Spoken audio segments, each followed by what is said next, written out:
Queen Bessie travels to Daytona. This is a creative nonfiction piece requested by a friend. Hope you guys enjoy. Queen Bessie travels to Daytona by Nicholas Brown. It's God, the road, me, and this bike. The order changes after putting God first, for it's through Him all things are possible. But in all my years of pushing along with my wits and grit, freedom came in the form of a loud engine and a destination worth visiting. All of what our Creator made has a touch of wonderment in the details. I guess that's why I had to follow a map designated for me. Now, many people can say that, but regardless of how free you try to live, sometimes you have to kiss ass before you kick it. Nothing is without struggle. I expected trouble across other states like Georgia, but Miami had me mistaken after being treated like I broke the law for riding my iron horse. I wasn't even speeding, but the boys would pull me. No ticket most times, just them talking to me as if I tried stealing their entire existence. All I wanted was to lay my head and live an honest work life, with an option to visit Virginia Key from time to time. When I get back from Daytona, I must do something about this harassment because it takes too much time out of my days.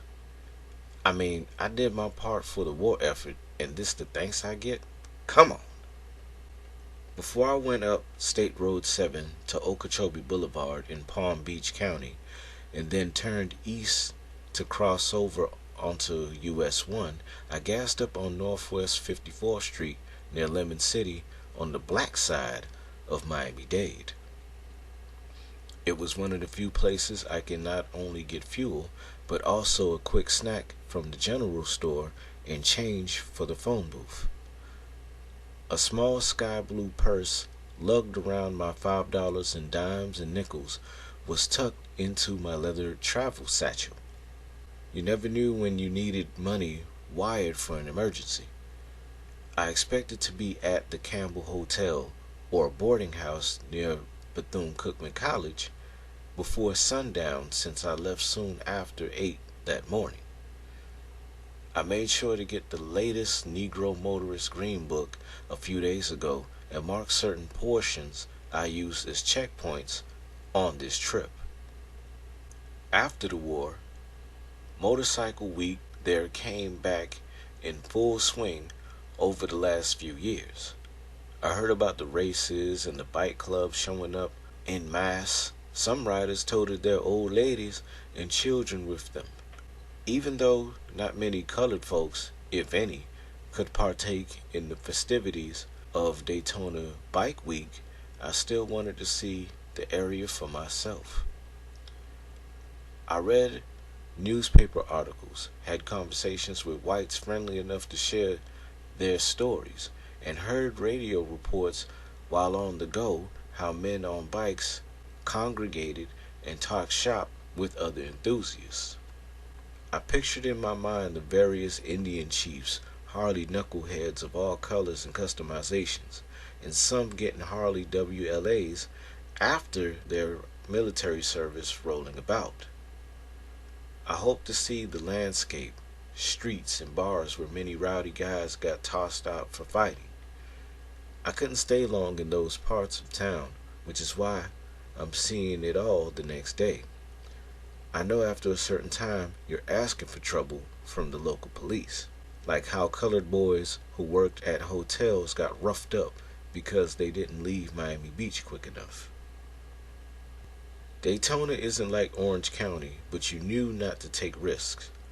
As I rumbled up US 1 and rolled into Titusville, I wanted to ride out closer for a view of the Indian River, which was nice under a warm afternoon sun. I almost decided on a stop and look, but from what I heard, once you get past Titusville and Mims, you can relax a bit. Just don't stop for anything or else possibly have the KKK on your trail.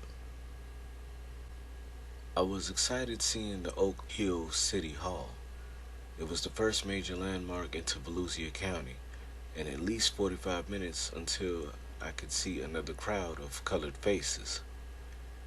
I hadn't eaten anything since stopping at that market in Fort Pierce, which was close to the gas station where a lovely Creole woman also sold sandwiches and pies from 4 large wicker baskets. I could practically taste the chicken and biscuits with a sweet tea, followed by a warm bath and pleasant dreams under fresh linen covers later that evening. A long ride should always be celebrated as such. A half minute after rolling by the city hall, I heard the blare of a police siren and red lights flashing on the roof. I pulled over to the side onto the grass. I stayed near the road and away from the pine trees, marsh, and cabbage palms that looked like a green swamp forest wall. Dragonflies and other insects floated in and out the flora as the gray clouds took hold of the skies. I sat still and waited for the sheriff to approach me. I was going no faster than 40 miles down this part, I thought, but who knows? I hope I don't end up missing, or at least rained on after getting a ticket. Florida was funny like that. One minute the sun is out, the next there's rain and wind. The smoke-colored clouds were rolling in already, but the scenery around these parts acted as a distraction. A dim shadow, the lowered lighting, cast off the black shoes of the sheriff seesawed in a way Western movie actors strutted. Not much exaggerated movement, but intent on getting an answer. The revolver, wooden billy club, and handcuffs around his hip made this vertically imposing white man look like a hyper-aggressive forest ranger in that green uniform. In my heart, I wanted to say this so bad, but I knew to keep things curt yet polite. "I had to pull you because I can't believe what I'm saying," he said. "Show me your license for this bike and identification information, please, ma'am." "I keep all of those in my travel satchel. Mind if I get them, sir?" "I don't, but make it fast. I need to know why you think it's a good idea to have one of you on something that can kill others nearby if you're reckless." With each form of identification and certification, I told the sheriff how I received them and about my time as a civilian courier for the Army. He was over a foot taller than me, so the sheriff bent down to stand over my left shoulder, getting a clear look at everything. The more I explained in detail my successful efforts, I can tell by his verbal reactions that this was a unique situation. The sheriff came off as a small-town good old boy all his life, so a free-spirited Negro woman on a motorbike had to be like seeing a full-grown mango tree in New York City. "So our military let niggers deliver mail? They must have been desperate, or you're pulling off one hell of a hoax. Where are you going?" "I'm going to Daytona for the weekend. I wanted to get out of Miami and see the sights up there. I like small towns and good people," she said while smiling at the officer. "You got family up there or something?" "I have a few friends I can stay with and attend church on Sunday. So yeah, I can't wait to see them." "Uh-huh. Come over to my car and put your hand on the hood while I run your name, Bessie. I have to know whose motorcycle you're on." "Okay, Sheriff. You're in charge, sir." "Are you getting smug with me, nigger?" "No, sir. I'm just doing what you asked, sir. No trouble." He stood there what seemed like an entire score. The sheriff's eyebrows nearly touched together as his eyes squinted, staring into my face. The energy he gave off suggested I submit to him somehow. I didn't want these woods to be the last place I was seen around, especially since I'm so close to the finish line. I'm not sure how they let you address them in Miami, but up here, I'm addressed as Sheriff Thibodeau, not just Sheriff or Sir. Leaving off what I earned and not possibly stolen will be recognized. Is that clear, Missy? Or will we have to straighten your black ass out? I'm sorry, Sheriff Thibodeau. Please forgive my disrespect. I thought I was doing the right thing, sir. That's how they told us to answer officers in Miami. With yes, sir, and you're eyeballing me like you're the mayor. Up here, you look down and wait until I acknowledge you. You understand? Yes, Sheriff Thibodeau. Do you hear what I'm saying? Yes, Sheriff Thibodeau. He grabbed me by the wrist and yanked me over to the front of his squad car. The force exerted initially felt as if he tried yanking my arm out the socket. I started running for a second to keep from falling flat on my face. And God forbid I dragged him down with me. My iron horse and I would both end up in some swamp rat cell. Hands here and stand with your legs apart and sit still, he said like a parent frustrated with a child who can't seem to follow instructions. The combination of the heat and pressure of this moment caused me to sweat a little. While riding, the wind acts as a natural coolant. So the only thing you need is water to stay hydrated and something to keep bugs out of your eyes. The hood of his car wasn't hot, but definitely could warm your hands on a chilly night. He must have been on shift barely a couple hours. I stood there wondering if he'll let me go or look for something else to ride me on. Dispatch, any word on the license and motorcycle information for any bulletins yet? We're looking and looking, but don't see anything about a stolen motorbike, let alone taken by a Negro woman. Wait a minute. Dispatch, is that Florida Sheriff's Association booklet still at the station? There's a directory and maybe Miami has a sheriff we can ring up. 10-4, Sheriff Thibodeau. Give us 5 minutes to locate the number. 10-4, dispatch. I don't know what goes on in the minds of these types of men. How can they be so organized and efficient with many things, cities, counties, states, and otherwise, but hate skin color or other aspects that make us all special? I'm sure as a Southerner, he goes to church every Sunday as I do. Do we not serve the same God? Are we not made in his image, just in varying hues? How does this make sense? They know not what they do, seriously. When Hitler wanted to grow the German Empire, he killed many Jewish people.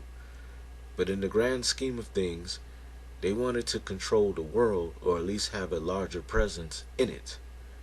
The Allied troops fought to keep the Axis from corrupting the planet, and colored men and women helped. But we must deal with this unnecessary treatment for no reason except weak-minded people having a power trip. A sense of shame rolled by like the cars and trucks that whizzed behind me along US 1. As I gathered these thoughts to keep from rising to anger, I felt a few drops of water hit my hands and back. The sheriff looked up. "Stay there, it might just drizzle," he said before cranking up the windows. I said to myself, I know this man won't just leave me here to get drenched. This is becoming a bad day, maybe worse if I'm not given favor through prayer. The rain picked up more along with a slight wind chill every other gust. I looked over at the sheriff on the police radio. He was on it having a good laugh with the dispatcher and other officers on duty. All I can do was keep my head down and hope that a car didn't slide off the road and hit me.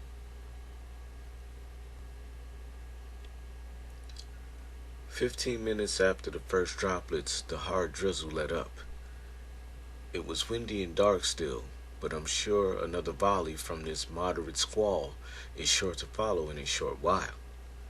I hoped the sheriff would be done with his investigative efforts so I can at least find shelter from this rain.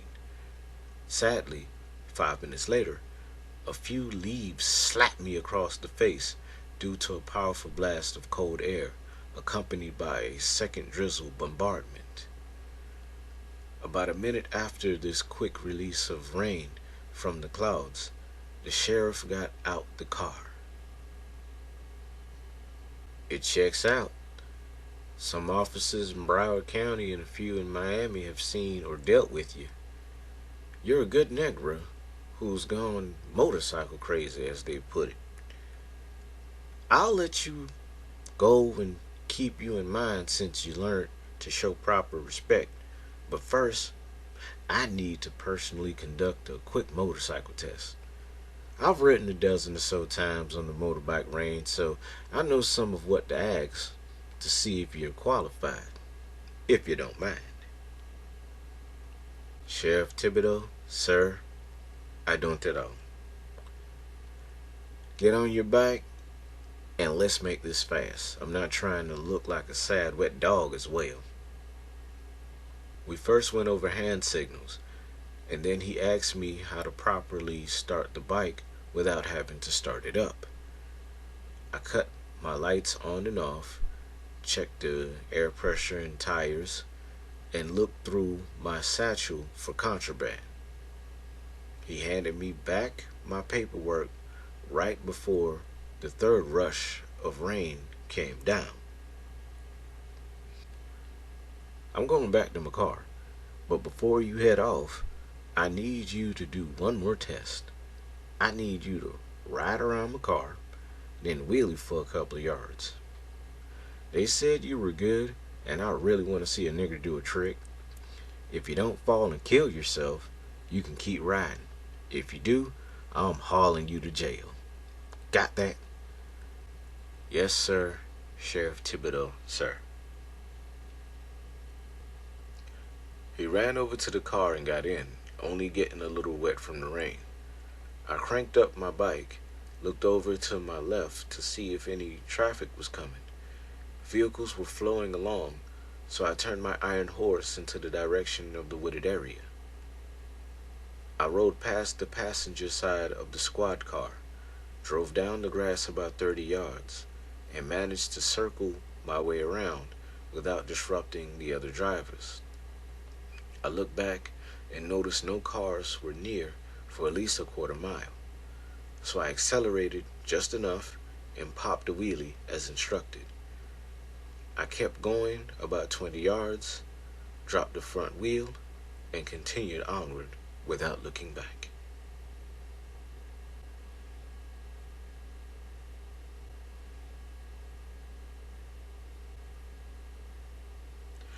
You just heard Queen Bessie Travels to Daytona by Nicholas Brown. Thank you, enjoy, like, share, and have a blessed day or night.